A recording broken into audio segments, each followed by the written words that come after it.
Okay, good morning, guys. I'm Michelle Carpenter, and this is another conversation that we have with the lovely Stephen Lewis. And today I'm feeling really upbeat, and hence the laughter. And Steve and I are having our reconnection as we do. Morning, Stephen. How are you today? I'm good, thank you. I'm interesting today. I mean, being me. I don't necessarily mean for you, but for me, it's interesting being me at the moment. These are not unchallenging times. Yes. So, since the last conversation that we've had, again, there's been lots of change that has happened for myself and for you. You've had quite a bit of movement going on. And as we do, I'll interrupt you if I feel like I have a question to ask you, but I just know that we're sort of in the groove, we're in the flow. And just a bit of what we've spoken about already, and what I'm sensing a lot of the times with clients across the world who are light workers, way showers, healers.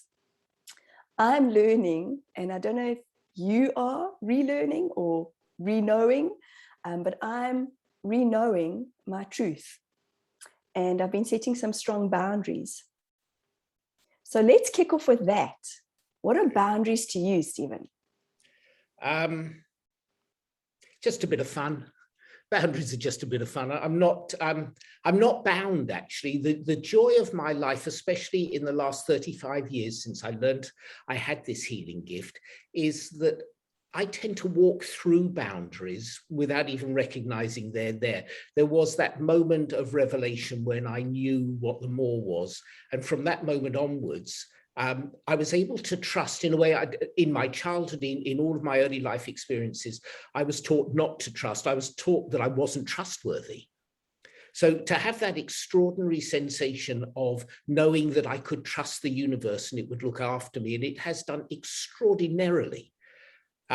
Which makes moments like this the more challenging. But in terms of boundaries, I don't think in terms of boundaries, I don't think I offend by crossing boundaries. I hope I don't. The judge you don't think you offend ever? Like I say, the judge said I did, but I don't think so. But no, I'm just, it's interesting. That's what I'm so challenged at the moment, and why it's nice to be able to talk about it out loud, both to you and to anyone else who is listening, is that I'm not used to being this challenged. And yes. It's an interesting time for me, and interesting, as I say, for me to share it with people, because it's not arrogance. There is just such a deep comfort, usually, in the way my life flows and carries me along. And my little joke here with people was that I've got a sore chest.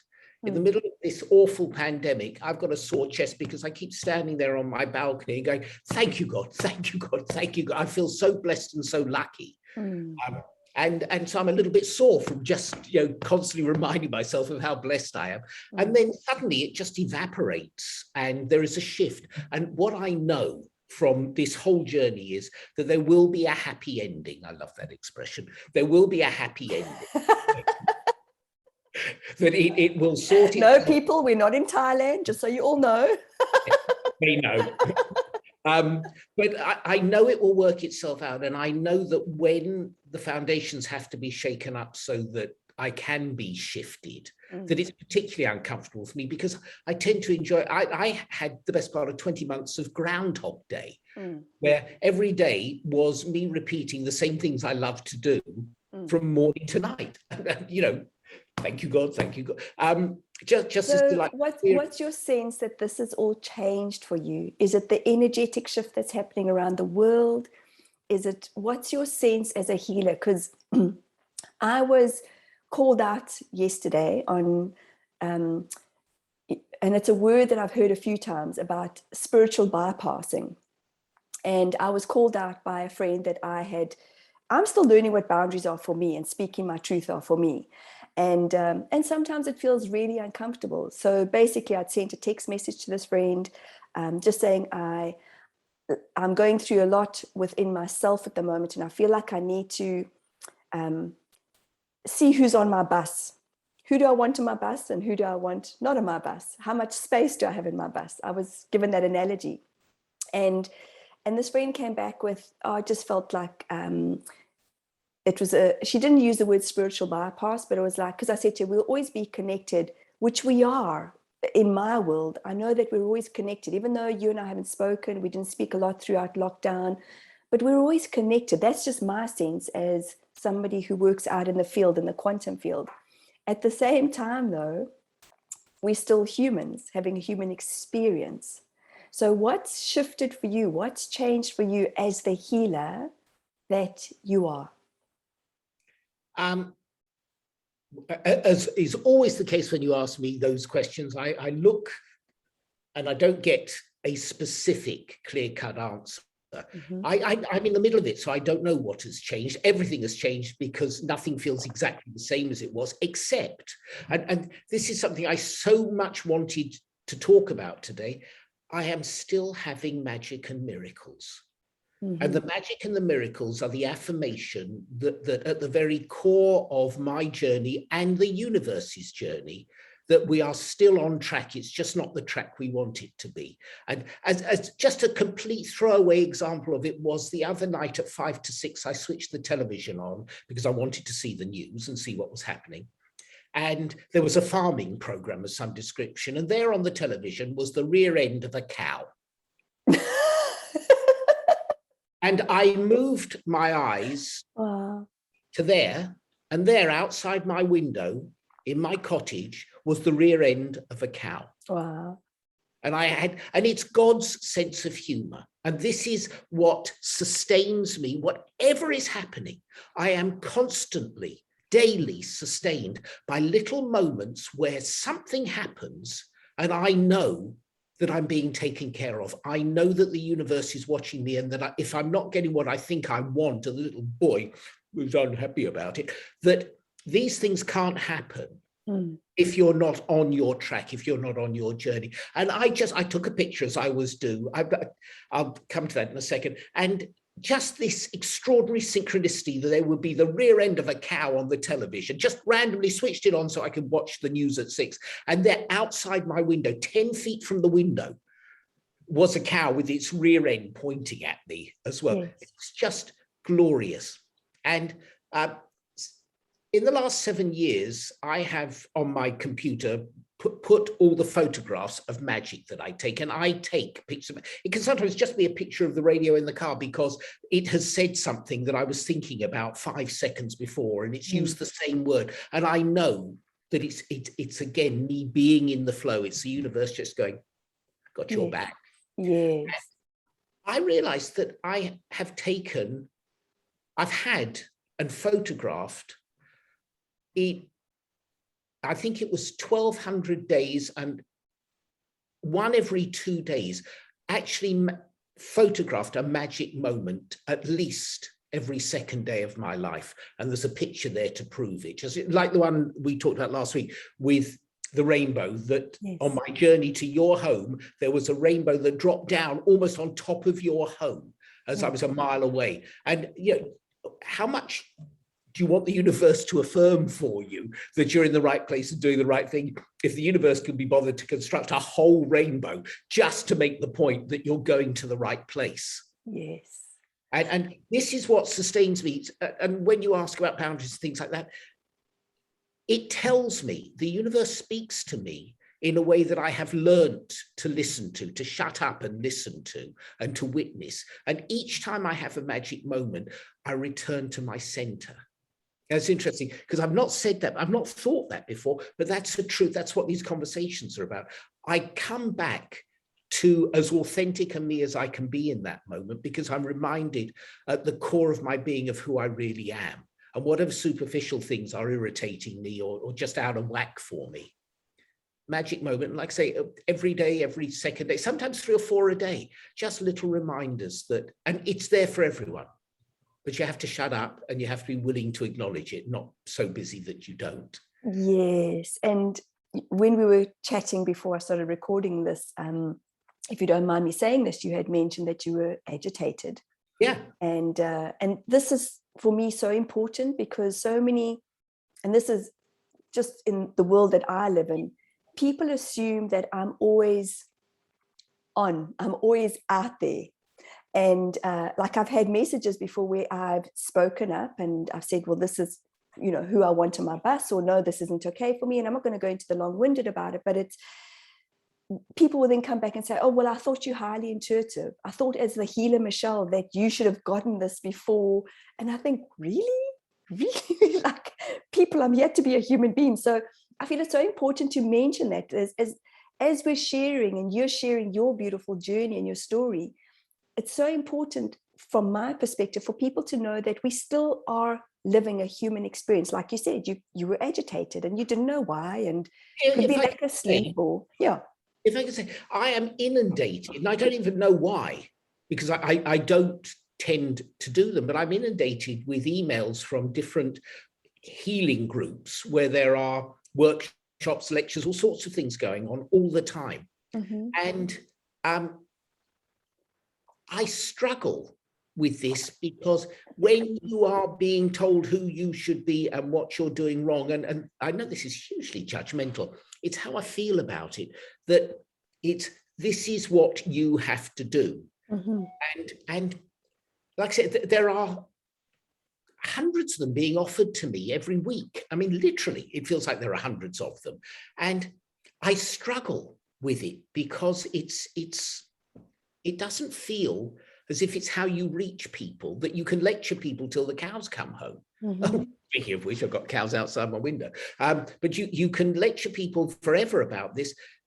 You have struggling a little bit with this. It just feels to me that you have to create your own journey to that, and you can be stimulated by guidance, but in the end, it's your journey if it's going to be authentic. And if you're taught it intellectually, and if you write it down, and if you listen hard and read lots of books about it, it's not going to the place that it needs to go. The place it needs to go is the heart. Okay, so great moment.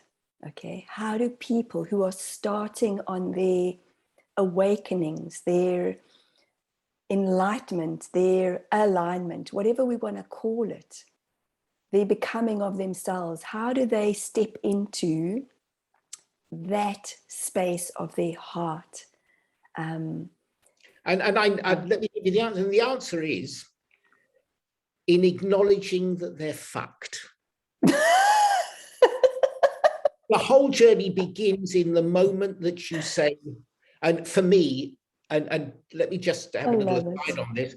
I have a very strong sense of who God is. Now, I'm Jewish, and this is the Jewish the high holiday today. It's actually Yom Kippur. It's the atonement. Okay. I've done nothing wrong this year. So it doesn't resonate, and it never has resonated for me. I love being Jewish. I love many of the attachments to being Jewish. But in terms of religion, it never called me, and I never participated, particularly, and I was bar mitzvah because you are, but that's a social requirement. God, for me, came very early in the journey, on the first day of my journey to become the true me. And I have conversations with God every day out loud, and God speaks to me in my heart. For anyone for whom this resonates, who is listening to this, if you are just fed up with being you and it's not working, and you're not getting your way and it's not working out for you, as I say to everyone that crosses my path where it's appropriate, just go and stand outside, ideally in bare feet on Mother Earth, and just be still. Just stand there with your hands slightly open, no big gestures, and just be attached to the earth for a few moments. And when you're ready, maybe minutes, and when you're ready, just open your eyes, lift your head, and out loud talk to him or her, whatever sex you are, and say, God, in my case, it's Stephen. I'm absolutely fucked. I know I am. I know I don't have the answer to this. So I'm asking you, please, to show me. And I say this virtually every day. And if I'm not listening because you're not showing me what I want to hear, will you please give me a little flick on the ear? And if I'm still not listening, I invite you to do whatever you need to do to bring my focus to what you're trying to teach me. Now, we've partially discussed this in previous conversations, and the number of people who have said to me, almost immediately after I listened to what you said, I had a magic moment. And I got it. I'm not giving them this. All I'm saying is, if you are willing to surrender yourself to the more will come and speak to you, and the more will show you the way. And if you're willing to really do that journey, you say to the more, to God, in whatever form it is, I'm failed and I'm full of faults, and I don't know. So take me gently and show me, with whatever gentleness or force you need to, my way forward. And I always say this to people, I unconditionally guarantee you 100% money back. I'm not charging, but 100% money back, that you will have magic and miracles. You can't not. And if you listen, they will continue to happen. Not all day, every day, but as your life shifts, it feels like it's a constant miracle. And there is this joint participation in your life where a higher force comes in and shifts you and shows you the truth. And once you surrender your ego to that, everything changes. Everything changes. So here's perhaps a silly question. For those that can't go into nature, I was chatting to a friend prior to you and I connecting, and she has 2 sons that are in Australia, and they are really, really, really feeling the intensity of the energy in Australia at the moment and being, locked in. Would you say, or would you suggest that even if they can't go into nature, for those people who live in high-rise buildings, people who live in council estates? For me, it's not nature, it's a euphemism. What it means is you can stand on a roundabout in the middle of a busy road, on concrete, in boots, and lift your head. And God knows the spirit of what you are presenting. I was just creating a pretty picture because that's what I like to do, and I do like to do the standing on grass, and it just creates a stronger atmosphere. But it's not essential. The only thing that's essential is you do it with an open heart, that you actually go and you stand there and you say after a few minutes, God, it's me, Stephen, or Michelle, although that seems it's Michelle, and I'm fucked. It's not working, and I'm not seeing it, and I need guidance, and I'm coming to you because my search hasn't yielded the reward I want. So will you please show me? And that can be as simple as, how do I move from A to B, or how do I change my entire life? But so it's about being specific. Would you say it's about being specific in the question that they're asking? It's both. It's about saying, I don't know the answer to this, which means I don't know the answer to a lot of things, and I'm frustrated and I'm irritated by this, so I'm surrendering it to you. And it can be the rest of your life, or it can be just, how do I get the bus to come and take me where I want to go? It doesn't matter what it is. What matters is that in the recognition that you don't have the answer and you're frustrated and you're in your own way, and you acknowledge that, and then you open yourself to the possibility that more will come. The more comes, the more never fails to come. Always, always, always. Look, I'm not sure I'm meant to be where I am on this farm, even with the cows, and they're feeding them as I'm talking to you. So I'm sort of quite interested to watch what's going on. And I'm a boy. Boys don't do 2 things at one time. Girls do, I know. And yesterday, I had lunch with a dear friend and saw your friend Martine, actually. Anyway, that's an aside. And she said to me, there are some cottages down by the Mai Tai, and I know somebody who lives in one of them who is away, and they may want, and I didn't even ask this, she generated it. And 2 weeks before, I'd walked along there and thought I could be very happy living there. And it was, I'm not saying it's going to happen, I'm not saying it's not going to happen, but the fact is, I didn't generate anything other than the thought I could be happy there. And then she volunteered that she knew somebody who was stuck in Sydney, couldn't get back, and might want, would I be interested if their home was available? From nowhere, just perfect synchronicity. Whether it happens or not, it gave me hope and faith. And sometimes that's how my God works. He just gives me a little taster, a teaser, to remind me that I'm on my journey, that I'm being looked after, that if it isn't now when I want it to be, and I want it to be that, if it isn't now, it'll be when it's meant to be. But the fact that I had this gorgeous little moment where I was shown the possibility that it could and would be when it was ready, not when I'm ready. but when the universe knows that it's the time for me to make the shift. Well, I love how you said that, because for me it's those little moments in time that bring us joy, that for me would have lifted your vibration, would have lifted you in a light-hearted way. And when you walk away, you perhaps felt a little bit like, oh my God, yeah, okay, possibilities. And that's the thing, is so many of us forget that everything is possible. And the universe always does have our backs, our fronts, our sides, our tops, our bottoms, because as above, so below. And so many of us are, I think, shifting our belief systems around so much at the moment. And but having said that, I wanted to just take you back to the feelings in your body, the feelings of, how do you work with those feelings of, I'm feeling a little bit agitated, or I'm feeling a little bit irritable, or what do you do? How do you say to yourself? Because let's say, for instance, somebody's in a working environment. They don't have perhaps the privilege right now in their lives of, living the life that you're living at the moment, or myself having my own business, and they're in a corporate environment and somebody irks them or somebody pisses them off. How would you suggest that people can work with themselves? I know the work that I do, but I'd love to know your take on it with regards to being the healer that you are. And how do people get it out of their bodies, their mass, the energy? This is what I do for me. I have lots of happy moments in the day. I am constantly returning to my happy place. I do a lot of exercise. I have a great deal of energy, and already today I've done all my stretches, and I've had a walk, and I've had a meditation, and just putting it out there to all the single ladies, by the way. Okay, 70-year-old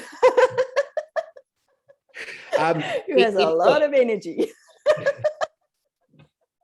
The point is that we've talked about this. The last thing I do at night is I watch my beloved Mock the Week, and I have half an hour of just laughing out loud. I haven't slept for 2 nights. I read wit, intelligence having fun, just little 1 or 2 liners, and I laugh out loud. So what I do is I recognize that for me, I need to laugh. I need to exercise. I need to, when I play golf, I will often play on my own, or with myself, as I like to describe it, and I will count the steps of the shot, even though I know it's 180 steps or whatever it is on a good day.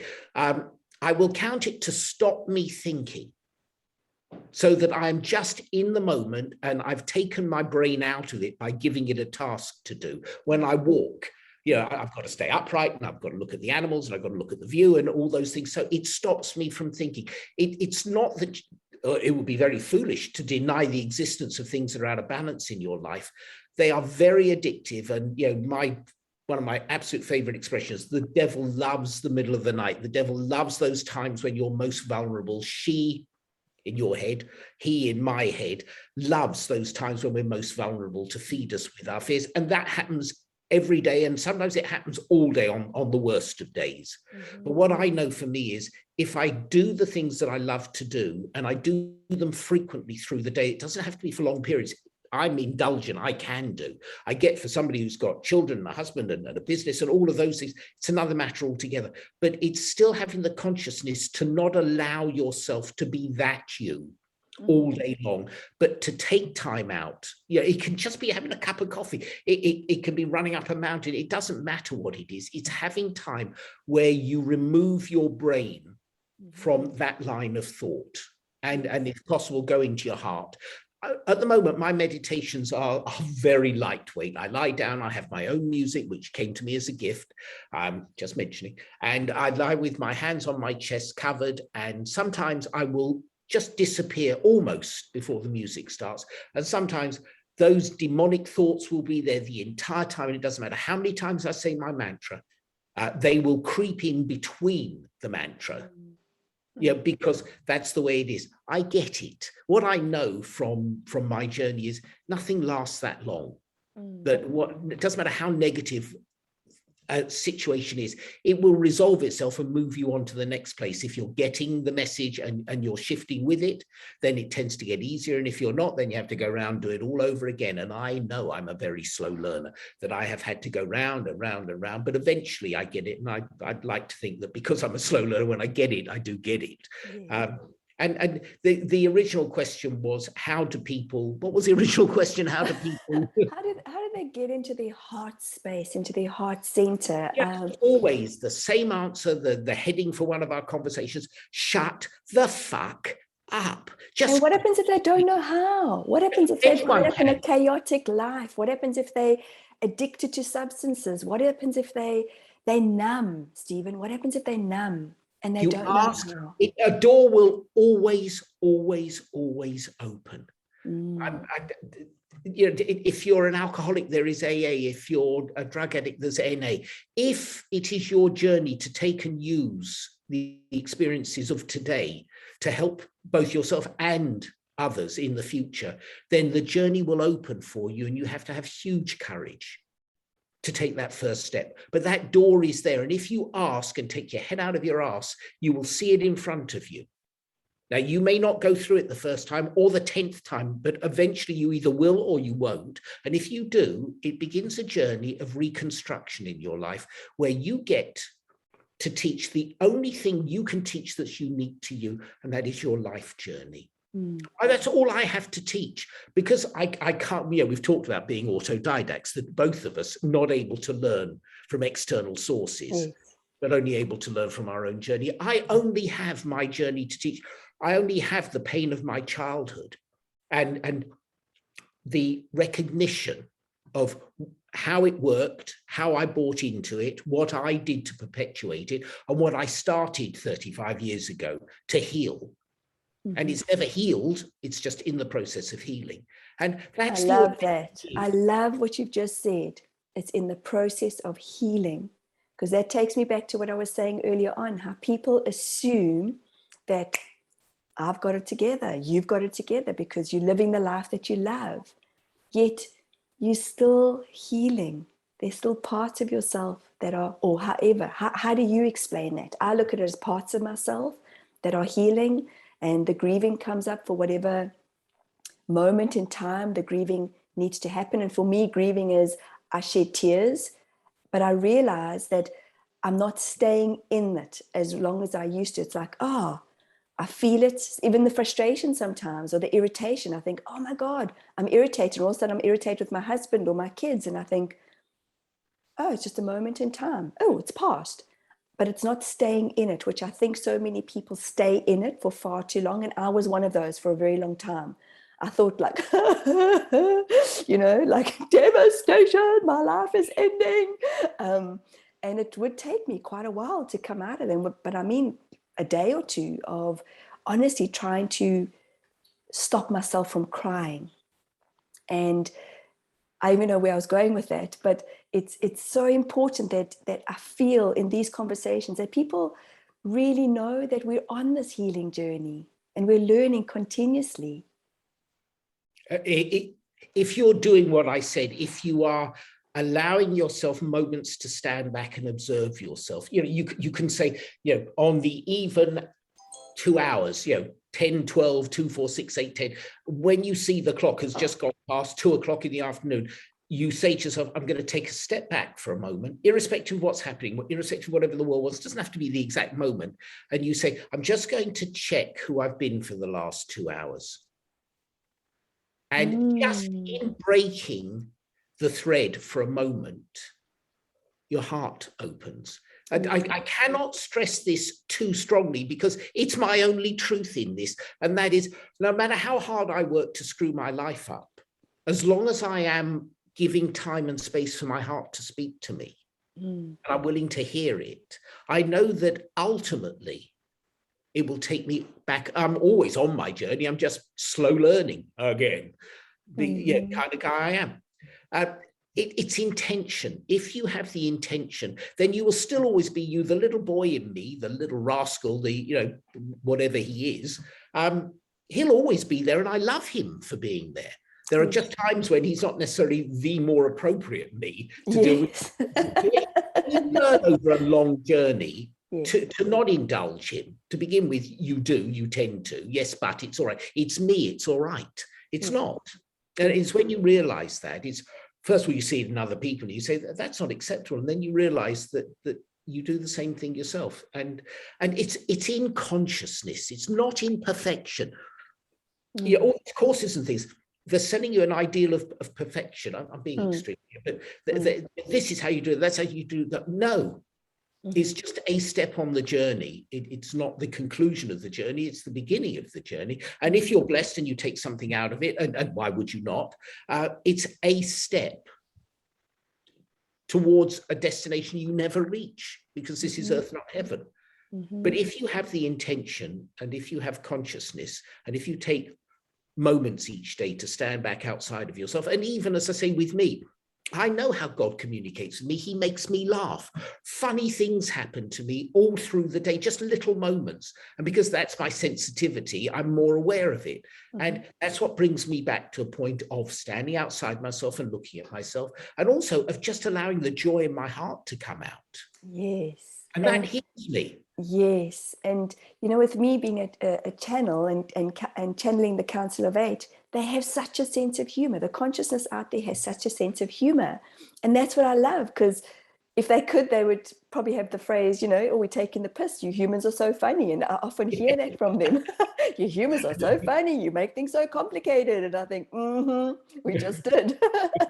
So I'd like to ask you, what does intention, or setting an intention, or mean for you, and how do you set an intention?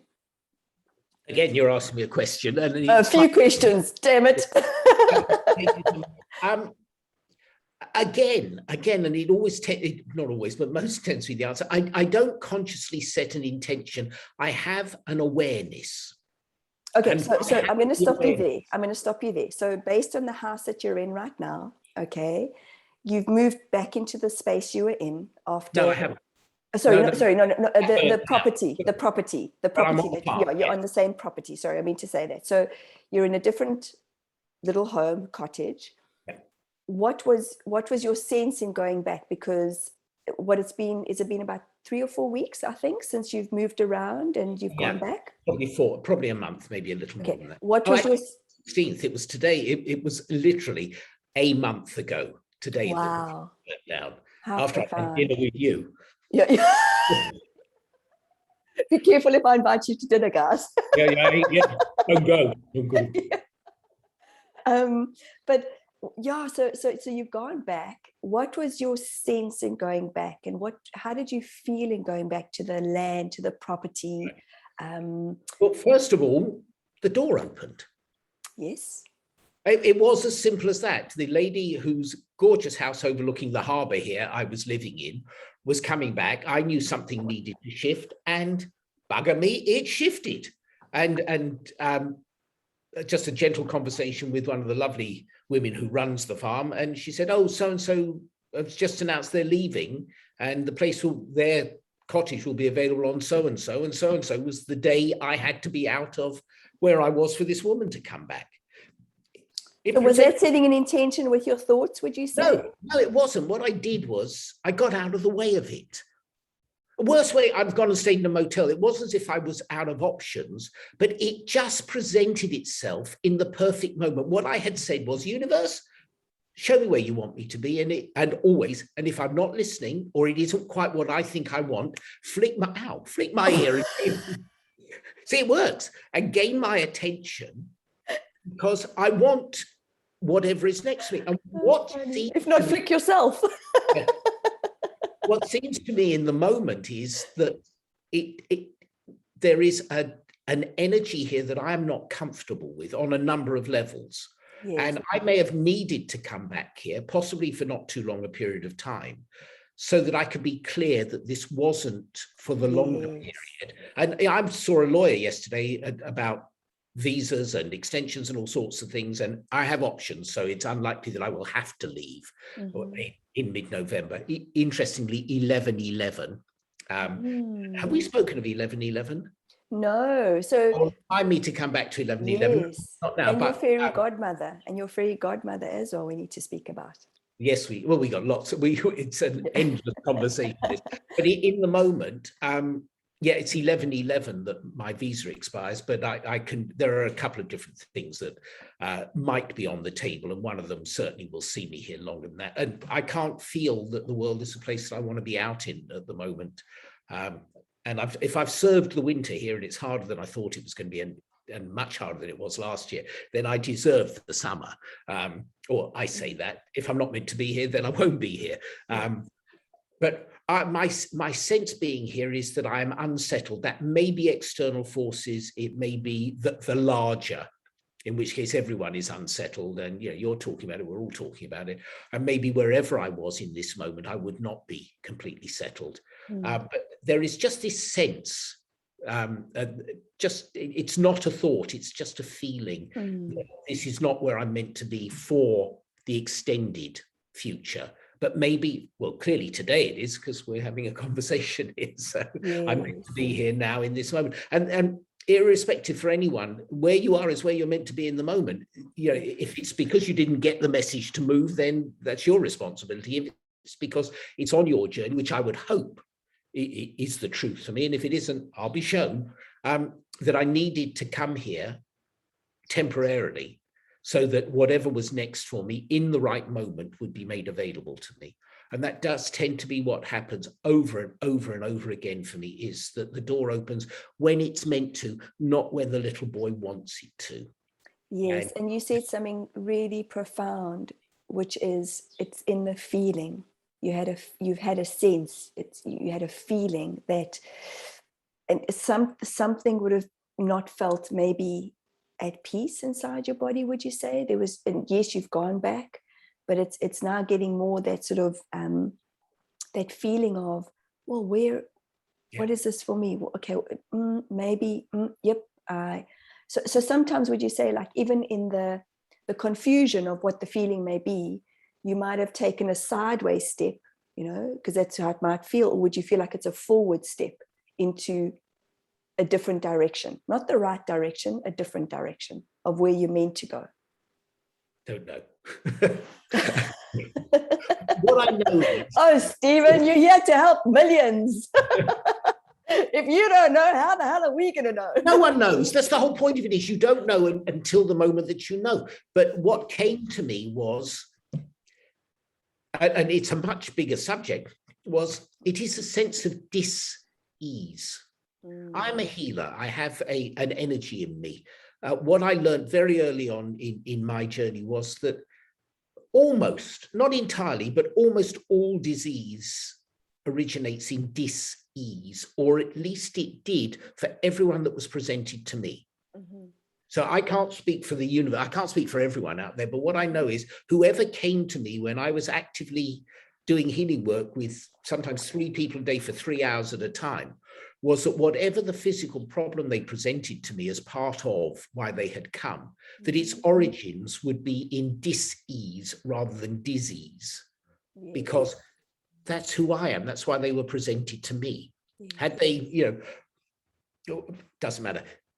If the issue is one of not being at peace with yourself, then the body will manifest that, but that isn't the origin. The origin is issues that are unresolved.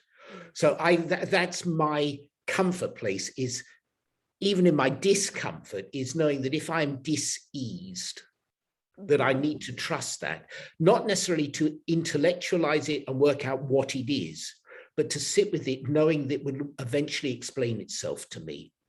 It will clarify. But if I chase it, I'm chasing it with the dis-ease in me. So it's just acknowledging, like I say, with this, I don't know where I'm meant to be now. Maybe I'm meant to be here now. I mean, I've got these cows outside my window, and then, the Tasman, and then white topped mountains opposite. Yeah, I'm not doing badly for somebody who's dis-eased, am I?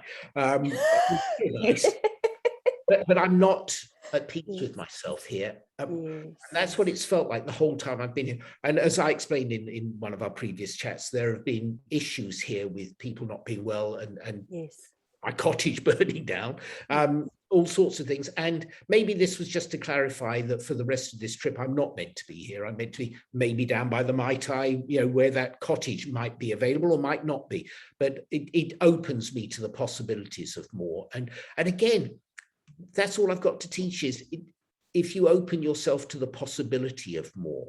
If you've got a frustrating situation in your life and you don't know how to resolve it, just accept that you don't know how to resolve it. Go and stand in the middle of a roundabout or on God's natural grass or wherever and say, help. And on my walks, I never have a walk where I don't have a conversation with God, where I don't put out of me what's going on in me. I just offer it out there. I get to hear it out loud without being put in an institution. I get to speak out loud, and in saying it, there is a release, there is a blockage that is taken away, and that opens for the flow of the resolution, in answer to your question. I love our conversations because we both go round and round, and we get to where we've got to get to. And hopefully there are people out there that get the same. Exactly. It's not about stating an intention of what we're going to talk about today. Yes. It's just about you start, and you're funny, and you're witty and you're clever. Thanks for noticing. And it just takes me somewhere, and then we have this back and forth that's lovely. But you can't plan this. If you plan it, and that's sort of what I'm saying about all these multiple workshops that are constantly being offered, is it just feels as if I am not going to have my own journey. I'm going to be told what my journey is and what I need to do.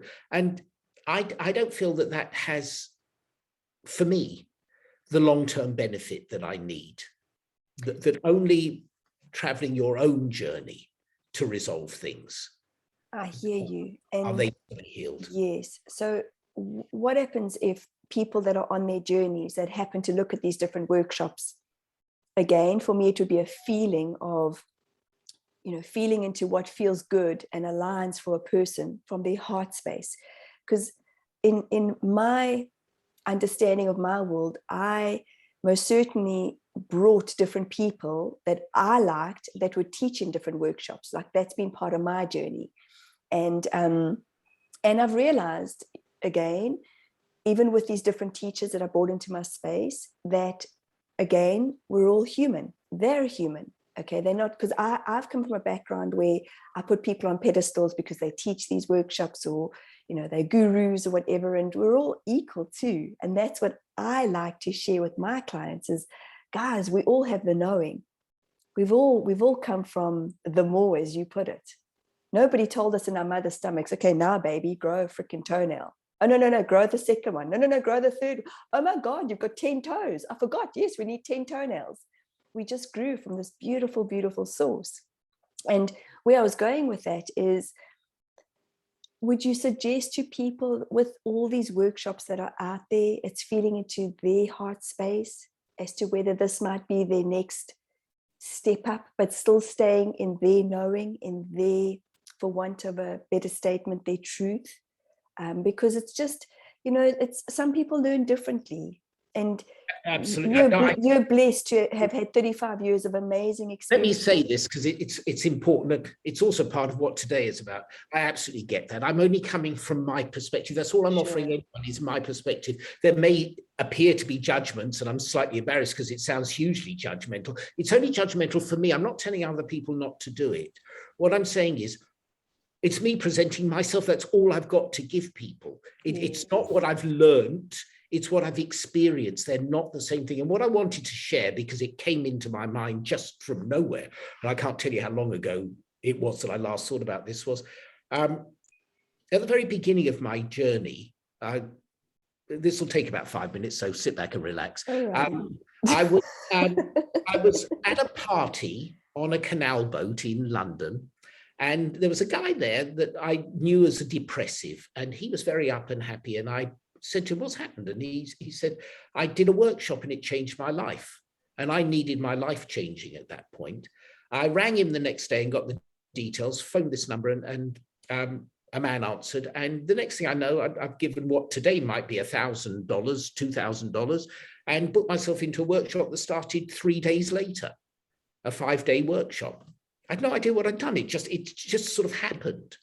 I got there to discover that it was a spiritual workshop, and no. Yes. So I went and had a word and said, look, I've made a mistake. Can I have my money back? And he said, no. Yes, I remember you discussed this in the first conversation. You're meant to be here. Yes. So if I've already discussed this, and thank you for telling me, I'll run it forward to 3 days into it, me sitting and judging. Late at night, lying on the floor, just praying for it to end, a disembodied voice, the first of only twice that it's happened, a disembodied voice told me to be a child. I was a child in the next process. I stopped controlling it and judging it and doing what I'd been doing for 3 days. And I had a miracle. My heart literally cracked open. There was a noise. When I say literally, I mean, there was a noise, a cracking sound. Yes. And I thought people would call an ambulance and take me to hospital because something broke in me. What I didn't realize was it was the chain around my heart. Yes. And I remember you talking about this. Yes, it was amazing. It's never changed. It from that first moment onwards, it's always been that it's paranormal. It's not the normal expected journey that I have. It's not that I can go and intellectualize and chase things. It's that it just comes and speaks to me. Mm-hmm. And that's what keeps happening for me. So for me, it isn't about going and sitting in a room with a lot of people and being intellectually stimulated and doing exercises. And I get the value of it. And I get that it's how we were taught to receive these things as a generation, all the generations. It's just not been my journey. And if I'm passionate about it and occasionally judgmental about it, it's only from my own perspective. Mm-hmm. For me, that doesn't work for me. And we've talked about this. It doesn't particularly work for you, you've said as well, that actually rationalizing it and saying this, Michelle, is what you should do. I know if it's Stephen is not what I should do, because if I'm thinking that, then I'm controlling it. And the magic tends to happen by lifting me and transporting me without me being able to judge it and control it. And so always when you ask me the questions that you ask, and they're great, they're exactly as they're meant to be, and I then dodge the answer by not answering it in the way the question was asked, that's our little game. But you ask me, what people should do. You've got to do what feels right for you, but really what feels right for you rather than what you think is right for you. Yes. And it's in the surrender. It's in that moment that you surrender yourself that you feel a change. And then you know with knowing, not with knowledge, not acquired externally, but with that knowing that only your heart can stimulate in you, that you've done good and that it's going to lead you to something. And that's when critically you shut the fuck up, get out of the way, and let the journey take you to whatever the next step is on it. So by all means, go and do a workshop, but there is a point of addiction where all you're doing is workshops, where constantly you're on somebody else's treadmill that they've created for you. And again, it's not for me to say it's wrong. It just, for me, it feels as if the genuinely authentic journey takes place privately. Mm-hmm. And there will be stimuli, but and thank you for sharing that, because for me, I'll say to any of my clients, and I didn't do this in the beginning of doing the work that I'm doing, but I'm walking with them on their journeys and they're walking with me, and we come into each other's space. We're all teachers and students, all of us. And sometimes, I've been to a workshop where it just didn't resonate. It was actually here in Golden Bay, and I'd come over for a week, and for me to even leave my family for a week and spent, I think it was like $2,500. And I was really, really, really pissed off, besides doing yoga. But in the rest of the workshop, I was really irked and pissed off, and I couldn't figure out why for such a long time. And it was exactly that. It was that knowing of, Michelle, you're done doing workshops for now. Because remember, we're here in this moment for now. But my mind was overthinking, and I just wasn't feeling into. And it was incredibly judgmental from my side too, but I was really irked by the fact that I've left my family for a week, and I just felt like the facilitators weren't feeling into the energy of what I was hoping for, whatever my expectation was. Because I did go with an expectation, because this had been highly sold to me. But there was a moment where I actually did something that I would have never, ever done in a workshop environment before, especially because we're getting to know each other. We were staying in close proximity with one another, eating, spending a lot of time together. I actually got up and I walked out at one space and one stage, and I went and I stood by the flowers. And I remember talking to the flowers and going, I know I'm so fucking irritated right now by these fucking human beings, and please just hold space. Just allow me to just verbalize what I need to verbalize, because I felt like I really needed to get out of my body. And then the one facilitator, and it wasn't my intention at all. I just needed to be, I felt like I needed to get some air, that little girl inside of me. And this one facilitator came and he just stood next to me and he said, Michelle, are you okay? And I said to him, please, I need to have a verbal vomit, and this is not personal. And it was a really defining moment where the two of us end up going for a walk. And I said to him, I don't mean to come across as being judgmental, but I don't feel like you guys are in this. You don't feel like you're coming from a heart space. And I need people, and I'm speaking up that I want people from a heart space. Because even when I hugged the same gentleman who, it was 5 days later into the retreat, when I hugged him, I felt this, like it just felt like he was rock solid. And this is my expectation of healers, of people who teach these workshops. Like, hug, man, be in it. And you and I have even said this when we've met up. Like, we've got to feel it. The hearts connect in those moments. And I see this with a lot of people that, and maybe it is judgmental, maybe it is an expectation, but if we're going to teach and walk with people on their journeys, we've got to feel that connection, don't you think, Stephen? It's got to be like, we don't know what we're going to speak about until we're in it. But I sometimes don't think it's an expectation. I'm like, well, if you met with somebody and you're going to spend a week with them and you get this, you met with this like brick wall, it's like, holy shit, I didn't realize Arnold Schwarzenegger was going to be here in the house today. And the guy wasn't built like a brick shit house.